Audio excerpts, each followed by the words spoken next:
धार्मिकता के भूखे हैं, जो धार्मिकता के भूखे और प्यासे हैं, क्योंकि वे तृप्त किए जाएंगे। क्योंकि वो क्या किए जाएंगे?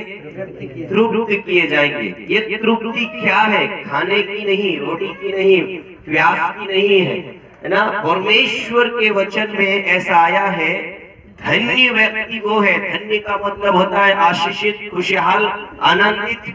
वो व्यक्ति है जो धार्मिकता का क्या है? भूखे हैं। किसके? धर्म के नहीं, किसके? धर्म अलग होता है, धार्मिकता अलग होती है। धर्म व्यक्ति को बांटता है, समझ में आ रहा? धर्म जिसको हम धर्म कहते हैं वो व्यक्ति को क्या करता है? बांटता है। ऐसा लिखा है, धन्य वे हैं जो धार्मिकता के क्या है? भूखे हैं। कितने लोग आज इस संसार में धार्मिकता के भूखे हैं? सब चीज की भूख है लोगों के पास। धन कमाने की भूख है ना, बहुत अच्छा एक करने की भूख है। लेकिन परमेश्वर ऐसा कहता है, मनुष्य तृप्त तब होगा जब वो धार्मिकता की क्या करेगा? धार्मिकता की क्या करेगा? मैं धार्मिकता की परिभाषा बताऊं। धार्मिकता उसे कहते हैं जो परमेश्वर जीवन देता है, वो जीवन एक व्यक्ति जीने का प्रयास करते हैं, उसे धार्मिकता कहते हैं। धार्मिकता धर्म नहीं है, धार्मिकता जीवन है जो परमेश्वर देता है, और परमेश्वर के तरीके से कोई व्यक्ति जीता है उसको धार्मिकता कहा जाता है। इसलिए यीशु प्रभु ने पौलुस के द्वारा है ना ऐसा कहा है, धार्मिकता की झिलम क्या कर लो? पहन लो। पांव में मेल मिलाप के सुसमाचार के जूते पहन लो, और शरीर के ऊपर धार्मिकता की झिलम पहन लो। ये झिलम जो है, धार्मिकता की जो झिलम है, वो मनुष्य की रखवाली करता है। परमेश्वर के तौर तरीके से जीवन जीना धार्मिकता है। हालेलुया। इसलिए यह लिखा है, जो मनुष्य की भूख है, जो मनुष्य की तड़प है, जो मनुष्य के अंदर जो आज एक तड़प, एक भूख है, जो बहुत कुछ करने की एक भूख है, वो कब पूरी होगा? लिखा है जब वो व्यक्ति धार्मिकता की क्या करेगा? क्या लिखा है? धन्य वे हैं जो धार्मिकता के क्या है? मैं आपसे पूछना चाहता हूँ, कितने लोग आज धार्मिकता के भूखे हैं? कोई भी व्यक्ति धार्मिकता को नहीं चाहता, धार्मिकता को नहीं चाहता। धार्मिकता को इसलिए नहीं चाहते क्योंकि उसके अनुसार जीना पड़ता है, और जो धार्मिकता के अनुसार जीना चाहते हैं वो धार्मिकता के क्या करेंगे? भूखे रहेंगे। हम रोज सोमवार को, हर सप्ताह सोमवार को क्यों इकट्ठे हो जाते हैं? क्योंकि हमें धार्मिकता की क्या है? भूखे। वो लोग इस धार्मिकता के या इस सत्संग से नफरत करते हैं जिनको धार्मिकता की भूख नहीं है, जिनको खुदा के तौर तरीके से जीने की इच्छा नहीं है। वही लोग नाटक करते हैं, वही लोग इस सत्संग से क्या करते हैं? नफरत करते हैं। समझ में आ रहा है मैं क्या कहना चाहता हूँ? बाइबल से वही लोग नफरत करते हैं जो बाइबल के हिसाब से जीना नहीं चाहते हैं। यीशु से वही लोग नफरत करते हैं जो यीशु के हिसाब से, और यीशु क्या जीवन देना चाहते? लिखा क्या कहा? क्या कहा गया? यीशु ने क्या कहा? मैं इसलिए आया कि तुम्हें क्या दूं? जीवन। कौन सा जीवन? जीवित तो है हम, नहीं जीवित है क्या? जी रहे ना? कौन सा जीवन की बात करता है? यीशु ने ऐसा कहा, लोग आए, बहुत कुछ किए, कोई आया चोरी किया, कोई आया घात किया, कोई आया मारने के लिए आया। बहुत से इस दुनिया में आए और सबने किसी को मारा, किसी के ऊपर विजय हासिल किया, किसी का कुछ किया, किसी के अपने नाम को रोशन करके गया। लेकिन यीशु प्रभु ऐसा कहते हैं, मैं इसलिए आया कि तुम्हें जीवन दूं, और कैसा जीवन दूं? बहुत आयत का क्या करूं? ये बहुत आयत का जीवन क्या है पता है? क्या हम 4 रोटी खा रहे तो 8 खाना शुरू हो जाएंगे?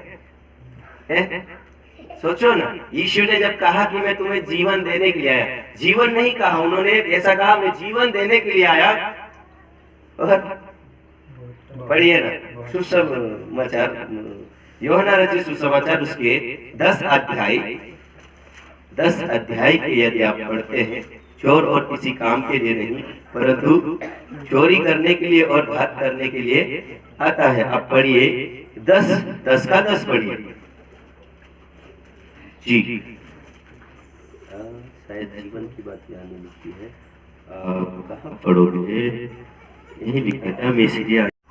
चोर किसी और काम के लिए नहीं, चोर किसी और काम के लिए नहीं, परंतु केवल चोरी करने के लिए आता है और घात करने जी, और नष्ट करने को आता है। हाँ। मैं इसलिए आया देखो हूँ यीशु ने कहा मैं इसलिए आया हूँ कि वे जीवन पाए, कि वे क्या करें? जीवन पाए। जीवन पाए। तो हम जी नहीं रहे क्या? जी रहे, लेकिन किसके तरीके से जी रहे? खुद के तरीके से। यीशु कहते हैं मैं इसलिए आया कि वे जीवन पाए। वे कौन? हम जीवन पाए। और लिखा है और बहुत आयत, देखो आयत से पाए, बहुत आयत से पाए। मैं आपसे कहना चाहता हूँ, यीशु ये नहीं कह रहे कि आप 2 रोटी खाते हैं तो आप 4 खाओगे, आप 1 लोटा पानी पीते हैं तो 2 पानी पियोगे, ये नहीं कहते हैं। जो जिंदगी आप और मैं जी रहे थे, जो जिंदगी आप और मैं संसार में जी रहे थे, वो जिंदगी नहीं है, वो जिंदगी नहीं है। वो क्या? जीवन है, जिसमें रोना है, जिसमें तकलीफ है, जिसमें एक दूसरे से प्रेम ही नहीं है, उसे कौन जीवन कह सकता है? मनुष्य कहता है कि हमारी ये जिंदगी है, लेकिन मैं कहता हूं उनकी वो जिंदगी नहीं है। वो कुछ भी नहीं जानते जिंदगी के बारे में। और आज विश्वासी भी कहे हैं जो खुदावंद ने जो जिंदगी दिया उस जिंदगी को समझ नहीं पा रहे। अगर कोई समझे, मैं आपसे कहना चाहता हूं, वो धार्मिकता के क्या करेंगे? क्या रखेंगे? धार्मिकता वो है जो यीशु दिखाता है कि तुझे ऐसे जीना है, तुझे ये करना है, तुझे वो करना है, वो उसे धार्मिकता कहते हैं। यीशु के कहे हुए वचन के अनुसार यदि कोई चलता है उसे धार्मिकता कहते हैं। और वही धार्मिकता की क्या है? झिलम है। और वही हमारी क्या करेगा?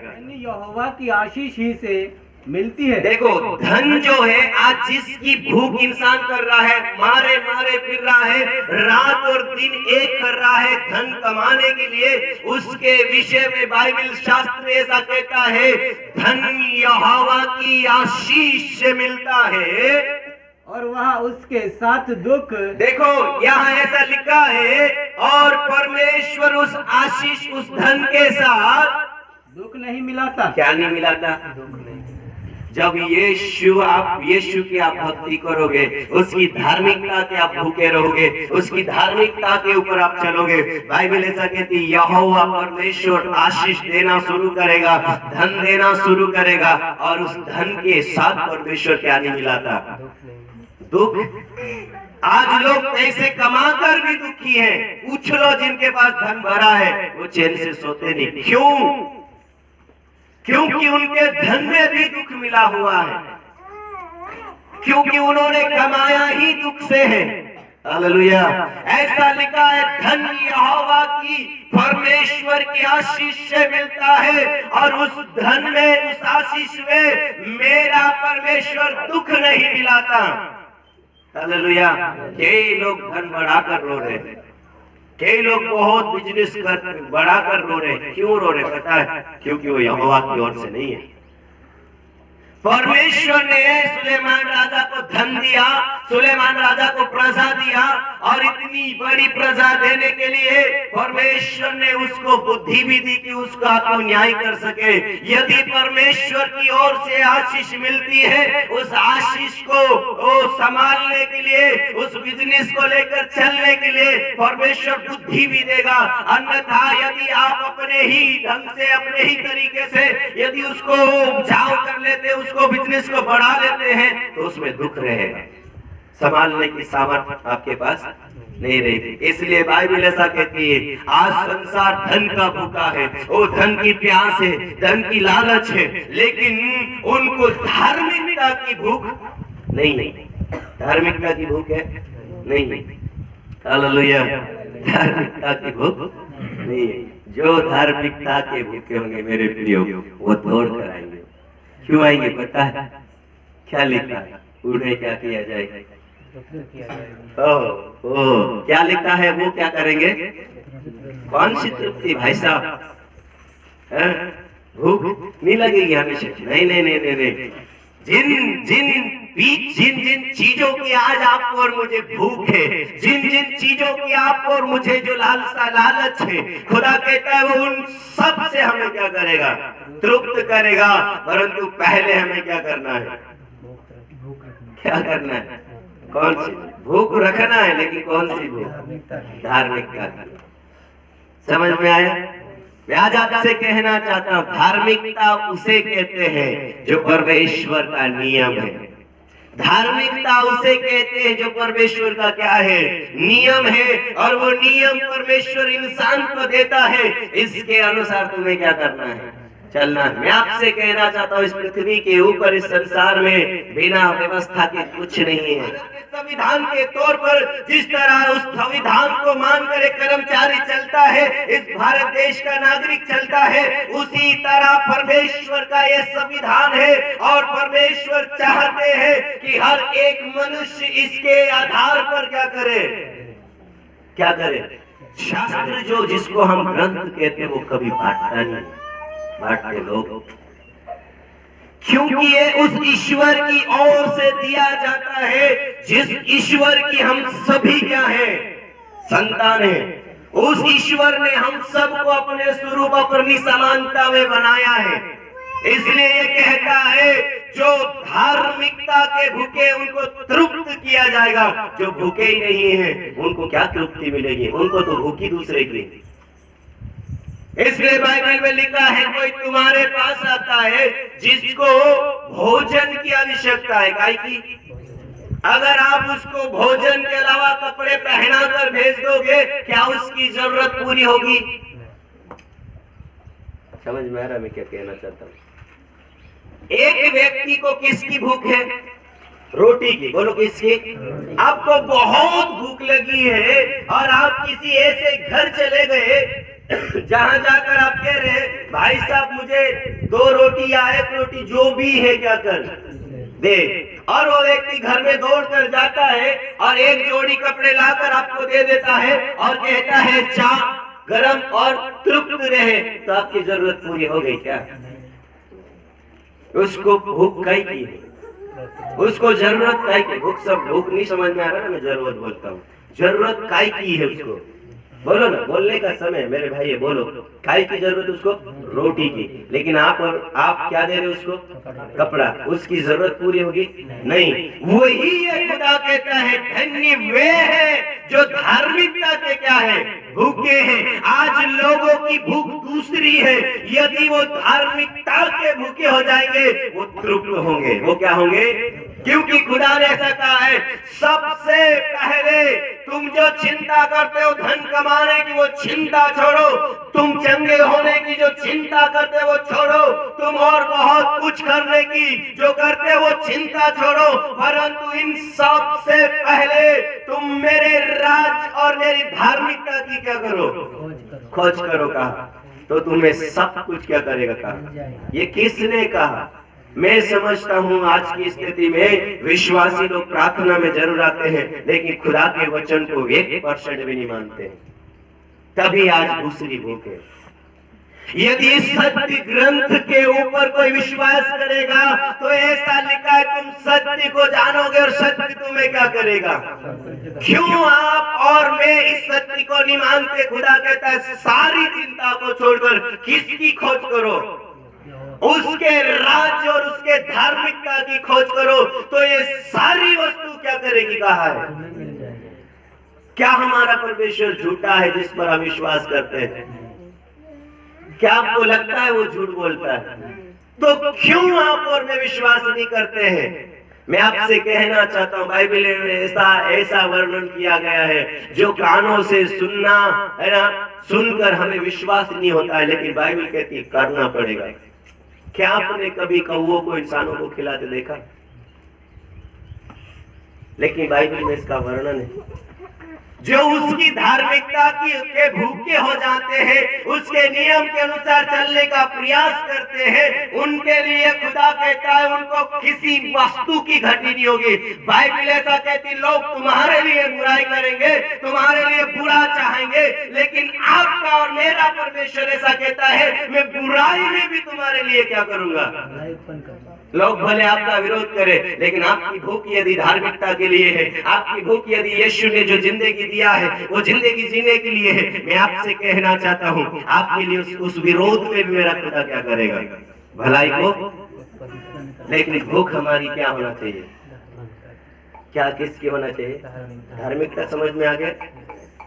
बिल्कुल, है ना। धार्मिकता जो शब्द आया, मैं फिर कहना चाहता हूँ, धार्मिकता जो शब्द आया है वो परमेश्वर के तौर और तरीके हैं, परमेश्वर के नियम, परमेश्वर के वचन के अनुसार आपका और मेरा जीवन होता है, तो हम धार्मिकता में हैं। कहाँ है? Hallelujah, hallelujah. कहता पक्षी को मैंने पृथ्वी की रचना बनाया है, वो मेरे प्रिय नहीं है, लेकिन इंसान जो है उसके वो प्रिय संतान का, उसने हमको अपनी बेटे और बेटियां कहा है, तो वो क्या उनसे हमें उत्तर नहीं देगा?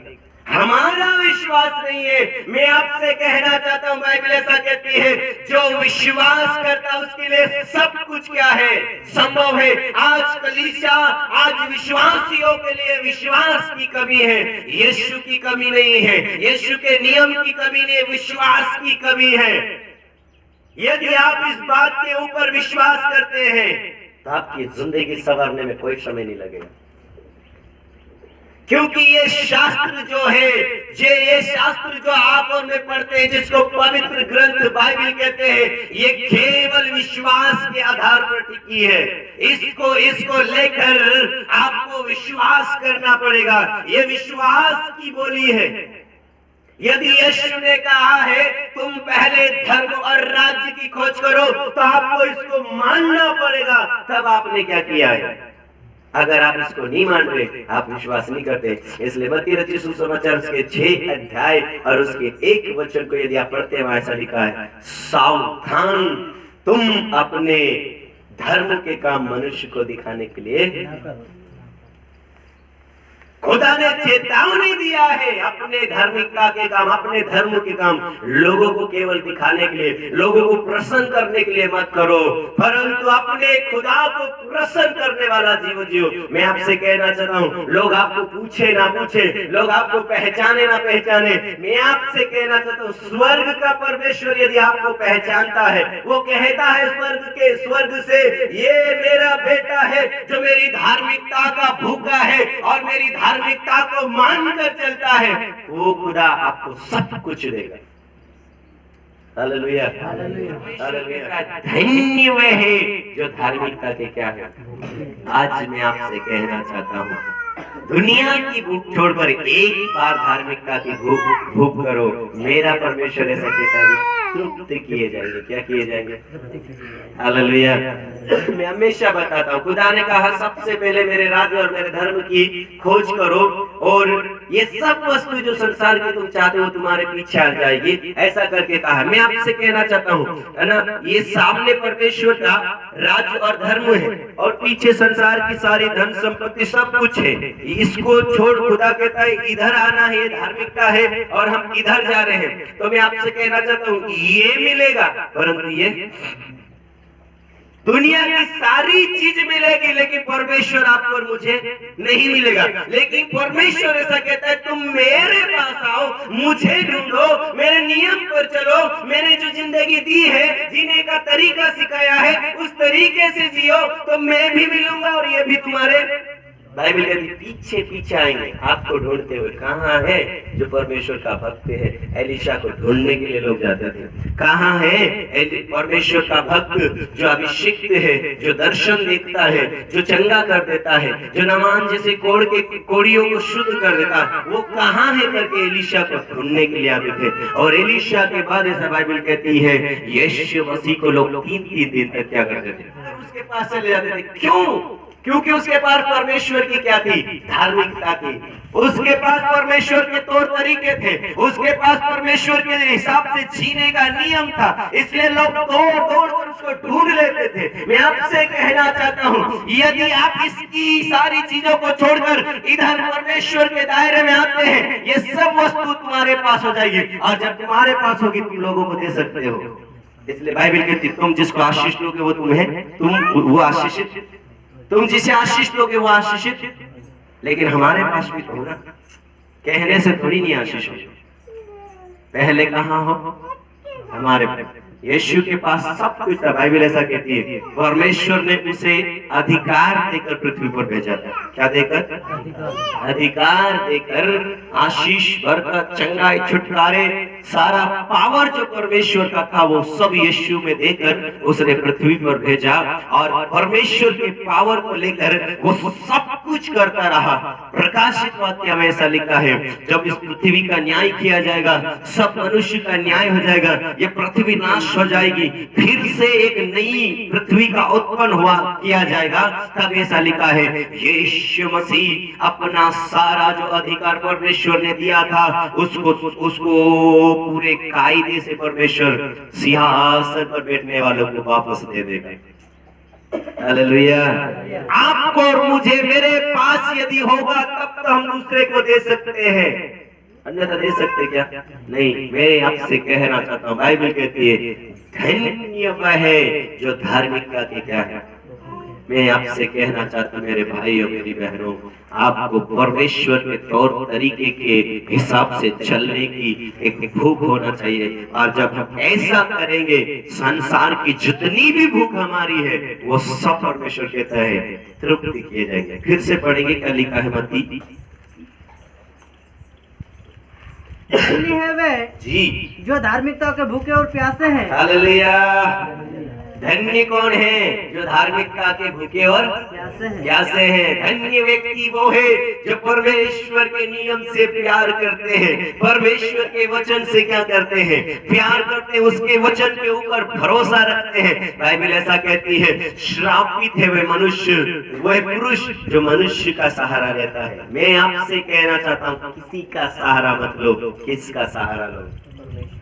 परमेश्वर वो है जो आपकी ढाल है। बाइबल ऐसा कहती है, दाऊद कहता है, परमेश्वर यहोवा मेरा शरण स्थान, मेरा गढ़, मेरे छिपने का वो स्थान है।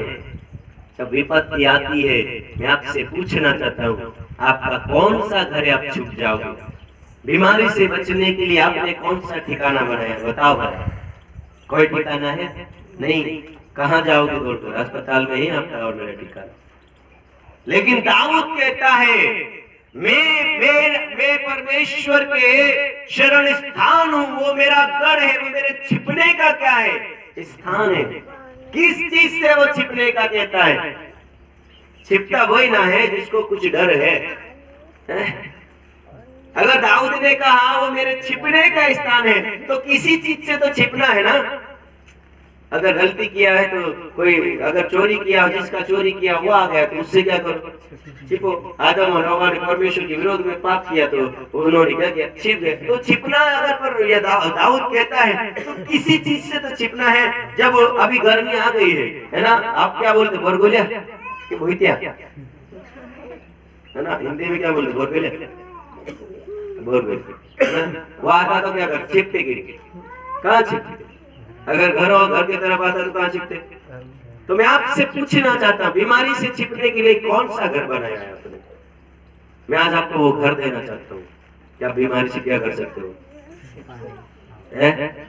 गरीबी से आप छिप सकते हो, महामारी से, कोरोना जैसी वायरस से आप छिप सकते हो, और वो छिपने का स्थान मैं आपको देना चाहता हूँ। दाऊद कहता है, यहोवा परमेश्वर मेरा शरण स्थान है, वो मेरा गढ़ है, मेरे छिपने का वो क्या है?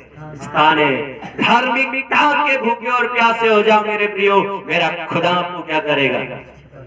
तृप्त करेगा और छिपा रखेगा, विपत्तियों से क्या करते रखेगा। दाऊद को शाऊल भाला दे मारता था, लेकिन परमेश्वर का आत्मा दाऊद को उस भाले से हटा लिया करता था। महामारी आपके घर तक दस्तक देगी, लेकिन यदि आप परमेश्वर की धार्मिकता के भूखे हैं, मेरा परमेश्वर उस महामारी से आपको क्या करेगा? छिपा लेगा। ऐसा बाइबल कहती है। परमेश्वर कहता है, मैं चाहता हूँ मनुष्य को जिस तरह मुर्गी अपने बच्चों को अपने पंखों के आड़ में ले लेती है, मैं सारे मनुष्य को ऐसे ही अपने पंखों तले रखना चाहता हूँ, लेकिन मनुष्य आना नहीं चाहते। ऐसा परमेश्वर कहते हैं। और मनुष्य क्यों नहीं आना चाहते? पता है, मनुष्य को बाइबल के तौर तरीकों से नफरत है।